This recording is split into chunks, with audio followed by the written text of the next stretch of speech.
There's a specific kind of tiredness that sleep doesn't fix. So you get your hours, you go to bed at a reasonable time, you wake up in the morning having slept enough, and you feel almost exactly as tired as you did the night before. Not exhausted in a dramatic way, just unrested, like the sleep didn't quite do what it was supposed to do.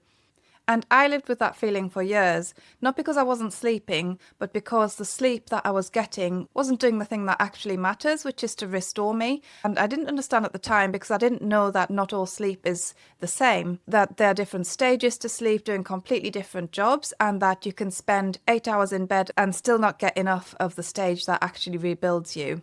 So, in this episode, I want to explain what's actually happening inside a night's sleep, what each stage does, why one of them matters more than most people realise, and why women tend to lose it quietly, often years before they're connected to perimenopause.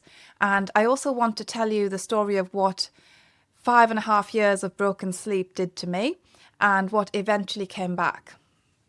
I'm Frances Norgate, nutrition and lifestyle advisor, completing my BSc in nutritional therapy, and I spent the better part of 6 years accumulating a kind of sleep debt that I didn't fully understand until I started going deeper into the research on what sleep is actually for. What I learned explained a lot about those years and a lot about why so many women feel the way they do. And a quick thing if you're new here, I work at the intersection of circadian biology and nutrition, and most of what I cover comes back to one idea, and that's that your body needs the right signals at the right times. Today is mostly a story with the mechanism inside it, so you don't need the earlier episodes to follow this one, but if you want the full foundation, then you can start at episode 1. So let's go back to the beginning. So I have two daughters. They're almost exactly 2 years apart. And for 5.5 years, from the birth of my older daughter until my younger one was 3.5, I was breastfeeding. And I tandem fed for 6 months as well when my younger daughter was born. So both of them at the same time, which kind of is as demanding as it sounds. And throughout those years, I was up in the night, sometimes a lot.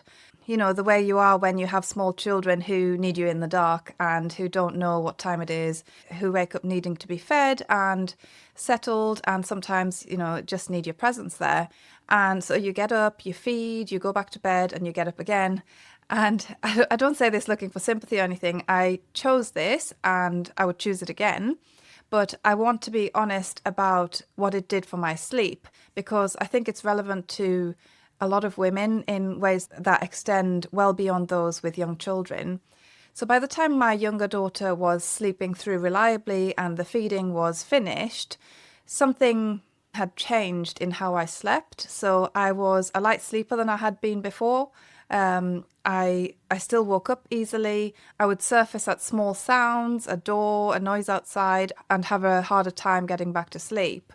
And the sleep that I was getting, even on the full nights, didn't feel restorative in the way it once had.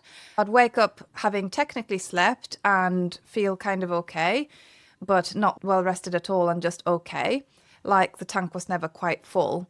And alongside that was something that I now think of as the cognitive signature of those years. So it's called mum brain, which is a slightly dismissive term for something that was quite real. My thinking was definitely slower. I'd lose words mid-sentence. I'd be talking and the word that I wanted just wouldn't be there, like a door that should be open was closed. And I struggled through my studies at points, finding it harder to hold complex ideas in my head than I used to. And I noticed it particularly when I played board games as well. So I thought I'd always been quite sharp at board games, like quick to see patterns and moves, and I became noticeably slower and quite dramatically as well, at least in my mind. And I attributed most of this to being a mother of small children. So the demands, the interrupted nights, the mental load, which was partly right, but not completely right as it turned out. Then when my younger daughter was about 2, I got COVID and I had a long version of it. So I got long COVID for about 6 months, where the fatigue was significant enough that some days I could barely get out of bed, which if you've ever had small children and been genuinely ill at the same time, or if you've ever had any kind of chronic fatigue syndrome or anything like that, you'll know It's a particular kind of difficulty to have, especially when you've got young children and you've got to force yourself to get out of bed no matter what. And we'd also moved house around that time, and the new house had mould in it, and a quite significant amount of mould as well, as it turned out. And the kind that has real effects on how you feel. So, long COVID arrived about a month after we moved in. And when we dealt with the mould, which took some time to identify and address, the chronic fatigue and a lot of the other symptoms started to improve substantially. And I'm not trying to make a claim about what caused what, I'm just describing the load. So, broken sleep for years, then illness, an environment stressor, all compounding each other in a body that was already running on less than it needed. It was after all of that, less than a year after the fatigue had lifted, that I started the circadian work that I talked about in episode 10. So, going outside at sunrise every morning, consistently every single day. And the first thing that I noticed after a couple of weeks was waking before my alarm, which I talked about last week. So I won't repeat all of that, but the sleep piece, the quality, the depth, the feeling of actually being restored by a night's sleep rather than just having completed a night's sleep, that came more gradually. And understanding why it came back and what had been happening in all those years before is what this episode is about. And understanding why it came back and what had been happening in all those years before is what this episode is about. So let me explain what's actually going on during a night's sleep, because I think most people, including me for most of my adult life, have a very simplified version of this in their heads. So sleep isn't one thing, it's a cycle of distinct stages, each doing something different, and the balance between them matters enormously. So a normal night of sleep cycles 4 stages, roughly about every 90 minutes. So you go through 4 or 5 of these cycles in a full night, and the stages are not equal and they do different things. And they're distributed differently across a night in ways that really, really matter. So the first stage is light sleep, the transitional stage as you're falling asleep. So your body temperature drops slightly, your heart rate slows, your muscles relax, and this is where you sometimes get that sudden jerk as you're dropping off, and that's called a hypnic jerk, which is just your nervous system making a slightly chaotic transition. So this stage doesn't do much on its own, it's just the gateway. And then the second stage is also light sleep, but more consolidated. Your brain activity slows, and this is where something called sleep spindles appear. So brief bursts of neural activity that are thought to be involved in memory consolidation. So you spend more time in stage 2 than any other stage across a full night. So that's useful, but it's not where the deep restoration happens. Then there's the slow wave sleep, sometimes called the deep sleep or stage 3 or delta sleep, because the brain waves during this stage are really slow, high amplitude delta waves. And this is the stage I want to spend a little bit more time on because it's the one that matters most for how you feel, and it's one that gets disrupted first. So during slow wave sleep, your body goes into full repair mode. Human growth hormone, which despite its name is primarily a repair and regeneration hormone in adults, is released almost entirely during this stage. And your immune system does its most active work here. So cellular repair happens, physical restoration, the actual rebuilding of tissues, clearing of metabolic waste from muscles and organs is primarily a slow wave sleep function. If you've ever woken up after a genuinely deep night's sleep feeling physically refreshed, that's slow wave sleep doing its job. And it's also where memory consolidation of a specific kind happens. So procedural memory, the memory of how to do things, skills, patterns, physical learning, and there's increasing evidence that the clearance of certain metabolic byproducts from the brain, including proteins associated with cognitive decline, happens most effectively during slow wave sleep. And the fourth stage is REM sleep, so that's rapid eye movement sleep. And this is where most dreaming happens. So your brain becomes highly active, almost as active as when you're awake, while your body is essentially paralyzed, which prevents you from acting out your dreams. So REM sleep is associated with emotional processing, creative integration, and a different kind of memory consolidation. So that's declarative memory, facts and events, and that's also really important, but it does different things than slow wave sleep. Here's the crucial detail about how these stages are distributed across the night. So slow wave sleep is concentrated in the first half of the night. The early cycles, the first 2 or 3, contain the most deep sleep. And by the second half of the night, the slow wave sleep is largely finished and REM sleep dominates. So the early morning hours are almost entirely REM, which means the two things that matter enormously for understanding what happens when sleep goes wrong. Well, firstly, if your sleep is interrupted in the first half of the night by feeding a baby, by pain, anything that pulls you out of those early cycles, you're losing slow wave sleep specifically. Not just sleep in general, but the most physically restorative stage, and repeatedly as well, so across nights, weeks, months and years. And secondly, the 2 to 4 a.m. waking that so many women describe, where you kind of surface in the early hours and can't get back to sleep, or wake with your mind immediately active, that's happening in the REM dominant part of the night, which is why it often feels different from other kinds of wakings. So you're coming out of light, dream-heavy sleep rather than deep sleep. And if your cortisol curve is running slightly early, which we talked about in episode 10, cortisol can start to rise in the early hours before it should, pulling you out of that REM sleep at 3 a.m. when you should still be in it. Now, I want to connect this with my own story because I think it explains something that I didn't understand at the time. So during those years of night feeding, I was being woken repeatedly in the first half of the night, exactly the window where slow wave sleep should be happening. So every time I woke up to feed and then went back to sleep, my body had to restart the sleep cycle. So sometimes I'd get back into light sleep before being woken again, and the deep slow wave sleep that my body needed was consistently fragmented. Not prevented entirely, but broken up enough that the restoration it provides was significantly reduced. And the body learns from this, so the nervous system is adaptive. And after enough nights of being woken in early sleep, it starts to sleep more likely, to stay closer to the surface, more vigilant, more ready to respond, which is exactly what happened to me. And I became a light sleeper. Not because anything was wrong with me, but because my nervous system was doing exactly what nervous systems do, which is to adapt to the conditions. The problem is that it kept adapting even after the conditions changed, even after my daughters were sleeping through and there was no longer any need to be vigilant. My nervous system had learned to stay light, and the deep sleep that should have been happening in full nights just wasn't quite happening. And that's what that unrested, tank never quite full feeling was. Not insufficient hours, but insufficient depth of sleep. So the cognitive piece makes sense from here too. So the word finding difficulties, the slower thinking, the feeling of mental sluggishness that I had, well, slow wave sleep is critical for cognitive restoration and for the clearance of metabolic waste products from the brain. And years of reduced slow wave sleep produces exactly that signature. Not dramatic cognitive impairment, but a kind of persistent low-grade cognitive friction. So everything became slightly harder than it should have been.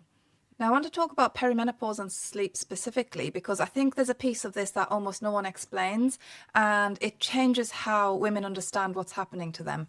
Now, I'm not in perimenopause myself yet. I've only just turned 40. So I'm going to be honest that what I'm about to share is what the research shows rather than my personal experience. But I think it matters deeply for the women listening to this who are in their mid-40s or early 50s, noticing that sleep has quietly become a bit harder. So most of the conversation about perimenopause and sleep focuses on hot flushes, night sweats waking you up, the estrogen story, and that's definitely real. Estrogen decline does affect sleep, and significantly as well. But there's an earlier chapter to this story that almost never gets told. And that's that progesterone declines before estrogen. So in perimenopause, progesterone is typically the first hormone to start dropping, often years before estrogen begins to drop. And progesterone has a specific and direct relationship with slow wave sleep. So progesterone and one of its metabolites, allopregnanolone, has a sedating, calming effect on the nervous system. It acts on GABA receptors, which are the same receptors that sleep medications target, and it promotes deeper sleep. It's essentially a natural slow wave sleep protector. And when progesterone starts to decline in perimenopause, that protection reduces, slow wave sleep becomes more fragile, and women start waking more easily, sleeping more lightly, not feeling rested in the morning despite adequate hours of sleep. And this can happen years before the hot flushes even start, and years before a woman would think to say, I think this might be perimenopause, which means sleep is often the first perimenopause symptom, not recognized as such, just experienced as a gradual, confusing deterioration in sleep quality that doesn't seem to have an obvious cause. So a woman might not be having hot flushes and her period might still be regular. She might just not be sleeping as well and she doesn't know why. So the estrogen piece comes later, and as estrogen declines more significantly, it affects the overall stability of sleep architecture, temperature regulation, and the cortisol pattern, amplifying everything that the progesterone loss started. The 3 a.m. waking becomes more common, the second half of the night gets harder, and the dreaming changes as well. And there's something else worth mentioning here as well, which connects to episode 7, I believe. So estrogen supports the function of the master body clock, the suprachiasmatic nucleus. And when estrogen starts to decline, the circadian system becomes less robust, which means the morning light signals that keep the cortisol curve in its correct shape have less support, and the whole system becomes more sensitive to disruption and slower to recover from it. And the women who come to this work in their 40s and say, my sleep started getting worse about 5 years ago and I don't know why, the progesterone story is often what was happening in those early years, and it's correctable. Not by replacing the hormones necessarily, though that's a conversation for a qualified practitioner who knows your full picture, but by strengthening the circadian foundation that supports all of these hormonal processes. Which is exactly what I found happened to my own sleep, not through perimenopause, but through the same mechanism. Strengthening the circadian signal strengthens sleep architecture, and what that looked like for me was slow wave sleep gradually deepening. Not overnight, but over months until the tank started feeling full again in the mornings. So moving on to what to do, I want to be specific rather than vague here because vague sleep advice is everywhere and most of it isn't particularly useful. So it's everything I've been building across this series. Morning light within an hour of waking, and this is not separate from sleep. It's the most powerful thing you can possibly do for sleep because it sets the cortisol curve correctly, which sets the melatonin curve correctly, which sets the conditions for deep sleep in the first half of the night. And getting outside in the morning is a sleep intervention. It just happens 12 hours before you need it. So consistent wake time, this is the anchor for the whole system. Even more than consistent bedtime, the wake time sets the circadian clock. So when you sleep in at weekends or on days when you don't have to be up, you tend to shift your body clock back, which is why Sunday nights are hard and Monday mornings are really, really hard. So holding the wake time within about 45 minutes is the highest leverage consistency habit, even at weekends if possible. And then there's evening darkness. So your body needs the light environment to change in the evening to begin the sleep program. And melatonin production starts about 2 hours before your natural bedtime, but only in dim light. So normal overhead lighting in houses or phone screens, laptop screens, TVs, all of these are bright enough to suppress melatonin significantly. And after 8 p.m., say, dimming the lights is a direct intervention on sleep onset and on the depth of sleep in the first cycles as well. And there's also meal timing. So eating late in the evening disrupts the peripheral clocks, including the gut clock. So the body's repair processes during sleep are partly coordinated around the assumption that eating has stopped. And a later meal pushes that window back, and moving your last meal earlier and making it lighter supports the transition into deep sleep. And then there's temperature. So your core body temperature needs to drop slightly to initiate deep sleep. So a cool bedroom around 17 to 19 degrees max supports this, and a hot bedroom would fight that. So if you're in perimenopause and having night sweats, temperature management becomes even more important. So lightweight bedding, keeping the room cool, and wearing breathable sleepwear is really helpful as well. And these aren't minor comfort details, they're conditions that directly affect whether you can sustain deep sleep or not.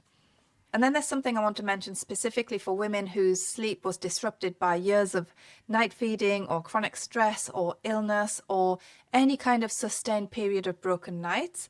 and that's the nervous system adaptation. So the learned light sleeping that I described earlier doesn't undo itself overnight. And what I found was that it took months of consistent circadian input before the deep sleep started to genuinely restore itself for me.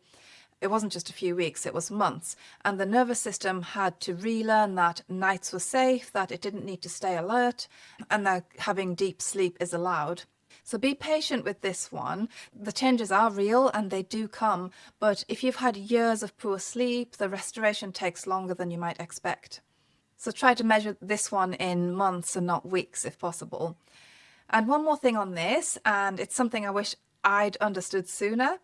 Alcohol disrupts slow wave sleep significantly, so even moderate amounts of alcohol. So you might fall asleep faster, but the architecture of the sleep is worse, so less slow wave sleep, more fragmented light sleep in the second half of the night. And if you're someone who has a glass of wine to wind down and then sleeps poorly, that's probably worth looking at as well. So if you've been sleeping your hours and still waking tired, the issue might not be the duration, it might be the depth of sleep. Slow wave sleep is the stage that physically restores you. It's where growth hormone is released, where immune function is most active, where the brain clears metabolic waste, where the body actually rebuilds itself. And it's the stage that gets disrupted first by years of interrupted nights, by progesterone decline, by a cortisol curve that's running out of its correct shape. The fact that you can sleep 8 hours and still not feel rested is not a mystery. It's a question of which hours those are and what's happening during them.